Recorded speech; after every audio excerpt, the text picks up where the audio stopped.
Welcome to Penrose Learning, where we make understanding easy. You start by securing your data and isolating variables. Backup critical files to an external drive or iCloud. This protects you if a reinstall becomes necessary. Once done, power off and boot into safe mode by holding Shift. This forces a system check and disables non-essential extensions so you can see if Mac OS itself is failing. Make sure to disconnect all peripherals and note any recent app installs or updates, as those are common culprits. This narrows down what to test next. You now run focused repairs. Open Recovery, launch Disk Utility, and run First Aid on Macintosh HD and any apps volumes to repair permissions and file system errors.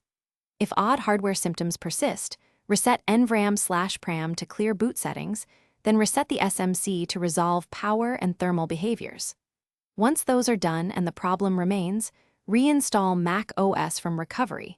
This refreshes system files without erasing user data, which fixes corruption while keeping your settings intact. Finish by validating stability. Restart normally and test key apps and peripherals one at a time so you can isolate any remaining fault.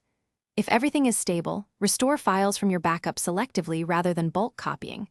This prevents reintroducing bad preferences. If problems persist, run Apple Diagnostics or Contact Authorized Service.